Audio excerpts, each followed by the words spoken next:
Question number 4 करते हैं। अब पहले क्वेश्चन देखते हैं क्या है। k का मान ज्ञात कीजिए जिसके लिए समीकरण 3x - y + 8 = 0 और 6x + ky = -16 संपाती रेखाओं को व्यक्त करते हैं। इंग्लिश में भी देख लो भाई। फाइंड के for which the equation 3x - y + 8 = 0 and 6x + ky = -16 represent coincident line. तो देखो यहाँ पर एक वर्ड है। इक्वेशन देखो पहले क्या आप, इक्वेशन ये है फर्स्ट, सेकंड इक्वेशन ये है, ठीक है। हमें देखो एक्स वाई तो वेरिएबल होता है, एक्स और वाई वेरिएबल है, लेकिन हमें वैल्यू किसकी निकालनी है यहाँ पर, के की निकालनी, ठीक है। तो भाई मैंने पिछले वीडियो में भी कहा था कि इसकी जो कंडीशन है ना उस पर ध्यान दो। रेखाएं कैसी है, संपाती रेखाएं, मतलब ये दो इक्वेशन है तो एक इसका ग्राफ बनेगा, मतलब एक लाइन इसकी बनेगी एक लाइन इसकी बनेगी, ठीक है। और संपाती रेखा मतलब कोइंसिडेंट लाइन। कोइंसिडेंट लाइन का मतलब क्या होता है, एक लाइन दूसरे लाइन के ऊपर, मतलब पहले वाले का ग्राफ मान लो ये बना पहले इक्वेशन का ग्राफ, तो दूसरे इक्वेशन का ग्राफ भी इसके ऊपर ही बनेगा, तो इसको बोलते हैं कोइंसिडेंट लाइन, ठीक है। इससे पहले मैंने एक कॉन्सेप्ट बताया था, वो कॉन्सेप्ट एक बार देख लेते हैं। ये वाला देखो, ठीक है। तो कंडीशन पे ध्यान देना। कंडीशन क्या है यहाँ पर, संपाती रेखाएं। तो इन तीनों में से संपाती रेखाएं वाली कंडीशन कौन सी है, देखो ये रहा संपाती रेखाएं, मतलब इसके अनेक हल होंगे, ये वाली कंडीशन लगानी है, दूसरी कंडीशन लगानी है, ठीक है। मैं एक बार बता देता हूँ ये तीनों condition. a1/a2 is not equal to b1/b2, तो कौन सा कंडीशन होगा, फर्स्ट होगा, और यूनिक सॉल्यूशन होगा इसका, एक हल होगा। रेखाएं कैसी होगी, प्रतिच्छेद रेखाएं। दूसरे में जब a1/a2 = b1/b2 = c1/c2, तो अनेक हल होगा, और रेखाएं कैसी होगी, संपाती रेखाएं। तो इस वाले क्वेश्चन में जो है वो कोइंसिडेंट लाइन है, मतलब संपाती रेखाएं हैं, तो हम सेकंड वाली कंडीशन लगाएंगे, ठीक है। पहले क्वेश्चन देखते हैं यहाँ पर, आंसर 4 देखो आप, ठीक है। तो पहले इक्वेशन लिख लेते हैं यहाँ पर। फर्स्ट इक्वेशन है 3x - y + 8 = 0। सेकेंड इक्वेशन है 6x + ky = -16, ठीक है। ये दो इक्वेशन। अकॉर्डिंग टू क्वेश्चन क्या दे रखा है यहाँ पर, कंडीशन क्या दे रखा है कि ये जो रेखाएं हैं बेटा वो संपाती है। संपाती रेखाएं मतलब दूसरी कंडीशन, तो दूसरी कंडीशन लगा दो। दूसरी कंडीशन क्या है, a1/a2 = b1/b2 = c1/c2, ठीक है। तो यहाँ सब a1 b1 और c1 की वैल्यू निकालते कंपेयर करके। ये स्टैंडर्ड इक्वेशन ये होती है बेटा यहाँ पर ax + by + c = 0, ठीक है। तो x के साथ जो होता है वो a होता है, y के साथ जो होगा वो b होगा, जो बच गया वो c होगा, कांस्टेंट होगा। तो यहाँ से पहले निकालते, फर्स्ट इक्वेशन से निकालते हैं। यहाँ पर ये फर्स्ट इक्वेशन है, इससे a1 की वैल्यू, b1 की वैल्यू और c1 की वैल्यू निकालते हैं। a1 की वैल्यू क्या होगी, x के साथ जो है 3 है, y के साथ कुछ नहीं है, तो जहाँ पर कुछ नहीं है तो सबका मालिक 1, तो -1 होगा, जो बच गया वो 8, ठीक है। ये हमारी आ गई a1 b1 और c1 की वैल्यू आ गई, ठीक है। ऐसे सेकंड इक्वेशन में से क्या निकालेंगे, a2 b2 और c2। x के साथ जो है वो है a2 6 हो जाएगा, y के साथ जो भी होता है b2, ठीक है, के, और जो बच गया ये हमारा, देखो ये -16 है। आधे बच्चे यहाँ पर भी गलती करेंगे। स्टैंडर्ड इक्वेशन क्या कहता है कि इक्वल के इस तरफ जो है सिर्फ 0 होना चाहिए, मतलब इक्वल के दूसरी तरफ कुछ नहीं होना चाहिए। तो ये -16 है, उधर जा क्या हो जाएगा, +16। तो हमारे जो C2 की वैल्यू आएगी -16 नहीं आएगी, +16 आएगी, ठीक है।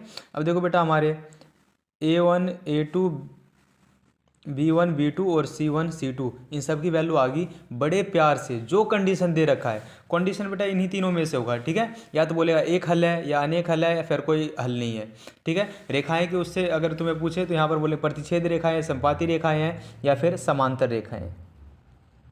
थर्ड वाली कंडीशन क्या है, समांतर रेखाएं हैं। तो जो कंडीशन बोले वही कंडीशन लगा दो, कुछ करना ही नहीं है। बस a1 a2 b1 b2 c1 c2, ये किसकी कंडीशन है आपकी, ये सेकंड कंडीशन है संपाती रेखाएं की, संपाती रेखाएं, ठीक है। अब वैल्यू पुट करते हैं, आंसर निकालते हैं। a1/a2 क्या है, a1 है 3, a2 है 6 = इसको हटा लेते हैं हम थोड़ा।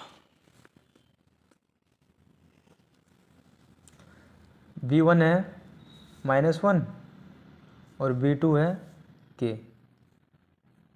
C1 है 8 और C2 है 16। ठीक है, हमें K की वैल्यू चाहिए तो आप बस इन दोनों को ले लो, K की वैल्यू आ जाएगी। ठीक है, चलो 3/6 -1/K, क्रॉस मल्टीप्लिकेशन करो, ये इस तरफ ये इस तरफ, तो इधर जाके हो जाएगा 3K इजुकल्स टू ये इधर जाके हो जाएगा -6।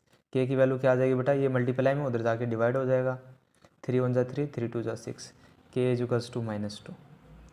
K की वैल्यू कितनी आ गई, -2 आ गई। बस यही करना था, जो कंडीशन बोले वो कंडीशन लगा दो, वैल्यू पुट कर दो, आंसर आ जाएगा। सारे क्वेश्चन ऐसे होंगे और पक्का पूछेंगे इस कॉन्सेप्ट पे। ठीक है, क्वेश्चन नंबर 5। क्वेश्चन पढ़ो पहले, समझो क्या है। x इजुकल्स टू ए, वाई इजुकल्स टू बी, समीकरण युग्म x minus y equals to 2 और x plus y equals to 4। दो इक्वेशन दे रखी है, इनका जो हल है a और b क्या है, हल है, तथा a b के मान ज्ञात कीजिए। तो कुछ नहीं करना भाई, x की वैल्यू कितनी दे रखी है a, y की वैल्यू कितनी दे रखी है b। तो मैं कुछ नहीं करना, जहाँ जहाँ x है वहाँ वहाँ a रख दो और जहाँ जहाँ y है वहाँ वहाँ b रख दो और इसको सोल्व कर लो, इक्वेशन को आ जाएगा आंसर। ठीक है, एक क्वेश्चन करते हैं यहाँ पर। फर्स्ट इक्वेशन क्या है, x minus y is equals to 2 और सेकंड इक्वेशन क्या है, x plus y is equals to 4। दो इक्वेशन है, इन्होंने क्या गिवन दे रखा है यहाँ पर कि x भाई किसके बराबर है, a के बराबर है, और y किसके बराबर है, b के बराबर है। तो जहाँ पर x है, देखो जहाँ पर x है, x किसके बराबर दे रखा है, a के, और y किसके बराबर दे रखा है, b के। तो जहाँ जहाँ x है वहाँ वहाँ हम क्या रख सकते हैं, a। तो x की जगह क्या रख देंगे, a माइनस का माइनस, y की जगह क्या रख देंगे बेटा, b इज इक्वल्स टू 2। कुछ नहीं करना, फर्स्ट इक्वेशन। ऐसे बेटा इसमें भी x की जगह क्या रख देंगे, a प्लस y की जगह क्या रख देंगे, b is equals to 4, second equation. तो दो इक्वेशन, दो वेरिएबल, अब इसको आराम से सोल्व कर लेंगे क्योंकि हमें a और b की वैल्यू चाहिए। ठीक है, तो ये फर्स्ट इक्वेशन आ गई ये वाली, और ये सेकंड इक्वेशन है। फर्स्ट इक्वेशन क्या है, फर्स्ट इक्वेशन क्या है बेटा, a minus b equals to 2, a minus b equals to 2। Second equation क्या है, a plus b equals to 4। तो a plus b equals to 4। ठीक है, ऐसे करते हैं विलोपन विधि, जिसको हम एलिमिनेशन मेथड बोलते हैं। उसमें करते क्या है कि कोई एक चीज़ बराबर होनी चाहिए। ठीक है, तो यहाँ पर a भी बराबर है, b भी बराबर है, लेकिन हम b को ही सोल्व करेंगे। क्यों, क्योंकि ये माइनस में, ये प्लस में, ये कट जाएगा डायरेक्ट, और a कितना हो जाएगा, 2a इजुकल्स टू 4 और 2 कितना हो जाएगा, 6। a इजुकल्स टू 2 इधर गुना में है, 2 इधर गुना में बेटा, उधर जा क्या हो जाएगा, भाग में हो जाएगा। ठीक है, 3, a की वैल्यू कितनी आ गई, 3 आ गई। ठीक है, अब किसी भी इक्वेशन में पुट कर लो बेटा, किसी भी इक्वेशन में, पहले वाले में कर लो, इस वाले में। ठीक है, फिर इसी में कर लो। a की वैल्यू कितनी आ गई, 3। जहाँ पर a है बेटा वहाँ पर बड़े प्यार से a की जगह 3 रख दो, b की वैल्यू आ जाएगी 4। हमें वैल्यू b की निकालनी है, 3 इधर प्लस में, उधर जा क्या हो जाएगा, माइनस। तो b is equals to 4 minus 3, b is equals to 1। बस हमें किसकी वैल्यू निकालनी थी, हमें a और b की वैल्यू निकालनी थी। तो a की वैल्यू आ गई 3 और b की वैल्यू आ गई 4। ठीक है, ये हमारा आंसर हो गया। क्वेश्चन 6 देखो, p के किस मान के लिए समीकरण युग्म 4x plus p y plus 8 equals to 0। ये भाई पहली इक्वेशन है आपकी। 2x plus 2y plus 2 equals to 0, ये सेकंड इक्वेशन है। ठीक है, का केवल एक ही अद्वितीय हल होगा। एक ही का मतलब क्या है, अद्वितीय हल का मतलब है बेटा इसका यूनिक सॉल्यूशन होगा, सिर्फ एक सॉल्यूशन होगा।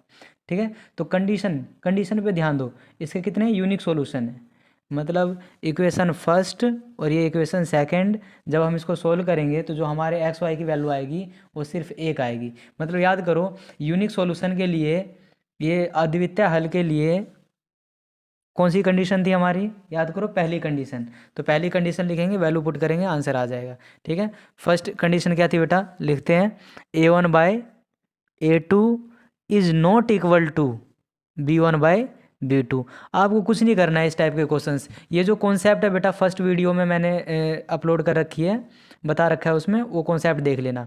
फर्स्ट कंडीशन क्या थी हमारी कि जब a1/a2 is not equal to b1/b2 होगा तब उसका यूनिक सॉल्यूशन होगा। तो आप बेटा इसमें जो रिक्वायरमेंट है ना उस पर ध्यान दो। जो अकॉर्डिंग टू क्वेश्चन इन्होंने क्या पूछ रखा है कि एक ही हल हो, तो एक ही हल की कंडीशन क्या होता है, a1/a2 is not equal to b1/b2। ये बेटा यूनिक सॉल्यूशन, एक हल, यूनिक सॉल्यूशन का ये कंडीशन है। बस ये सब कंडीशन लगा देंगे, ठीक है। हम लिखते हैं यहाँ पर इक्वेशन लिखते हैं, पहली इक्वेशन क्या है, दूसरी क्या है, फिर सॉल्व करते हैं इसको। फर्स्ट इक्वेशन देखो बेटा यहाँ पर क्या है, फर्स्ट इक्वेशन है 4x + py, 4x + py + 8 = 0। और सेकंड इक्वेशन क्या है बेटा, सेकंड इक्वेशन है 2x + 2y + 2, 2x + 2y + 2 = 0। ये सेकंड इक्वेशन है, ठीक है। ये हमारी फर्स्ट इक्वेशन है और ये हमारी सेकंड इक्वेशन है।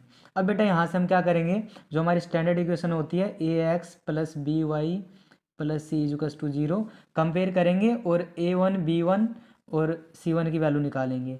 a1 b1 और c1 कंपेयर करो बेटा, ये फर्स्ट इक्वेशन है तो 1, तो a1 क्या होता है, जो x के साथ होता है वो a होता है, तो x के साथ यहाँ पर क्या है 4 है, तो a1 4 आ जाएगा। y के साथ जो भी होता है वो हमारा देखो b होता है, तो y के साथ यहाँ पर क्या है p, तो b1 क्या आ जाएगा p, सॉरी यहाँ पर c1 आएगा क्योंकि फर्स्ट इक्वेशन है तो 1, फर्स्ट इक्वेशन का सब कुछ 1।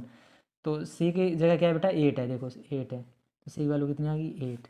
ऐसे यहाँ पर अब यहाँ पर आएगा a2 b2 और c2, x के साथ जो होगा वो a होगा 2, y के साथ जो होगा b होगा, और जो बच गया बेटा वो हमारा कांस्टेंट c होगा, ठीक है। ये आ गया बेटा a1 b1 और c1 की वैल्यू आ गई, और यहाँ से बेटा a2 b2 और c2 की वैल्यू आ गई, ठीक है। अब इसकी वैल्यू इसमें पुट करेंगे, जो हमारी कंडीशन है a1 कितना है बेटा 4 है तो 4, a2 कितना है 2 है तो 2 is not equal to b1 कितना है p है, और b2 कितना है 2 है, b2 कितना है 2 है। अब सोल्व करो इसको, ये कट जाएगा यहाँ से, सोल्व करो, 2 1 = 2, 2 2 = 4, 2 उधर चला जाएगा, मल्टीप्लाई हो जाएगा 2 × 2 = इधर क्या आ जाएगा p। तो बेटा यहाँ पर 2 2 जा कितना हो जाएगा 4। ये जो नॉट इक्वल टू है ना, इसका मतलब समझाऊंगा, आप अभी है ना इक्वल समझ कर ही सोल्व करो। तो बेटा इधर ये देखो इक्वल होता, मतलब इक्वल ही मान लो इसको, ठीक है। तो ये डिवाइड में 2 है, तो इधर उधर जा क्या हो जाएगा मल्टीप्लाई में, तो मल्टीप्लाई करें 2 2 = 4, इक्वल ही समझो आप, ठीक है। अब लगा दो इसको नॉट इक्वल टू, इसका मतलब है p की वैल्यू बेटा 4 नहीं होनी चाहिए, p is not equal to 4, p की वैल्यू 4 नहीं होनी चाहिए, p की वैल्यू बेटा 4 के अलावा कुछ भी होगा वो हमारा आंसर होगा, ठीक है। बस p की वैल्यू 4 नहीं होनी चाहिए, तो इन्होंने p की वैल्यू पूछ रखी कि p की वैल्यू क्या होगी। तो भाई जो p की वैल्यू होगी यहाँ पर आपको लिखना पड़ेगा, बताना पड़ेगा कि जो p की वैल्यू होगी, p की जो वैल्यू होगी बेटा 4 के अलावा सभी वास्तविक संख्याएं होंगी, वास्तविक संख्याएं होंगी, ठीक। तो p is not equal to 4, 4 नहीं होना चाहिए, नहीं तो हमारी कंडीशन सेटिस्फाई नहीं होगी। 4 के अलावा सारी वैल्यू बेटा सभी वास्तविक संख्या हमारा p की वैल्यू होगी, ठीक है।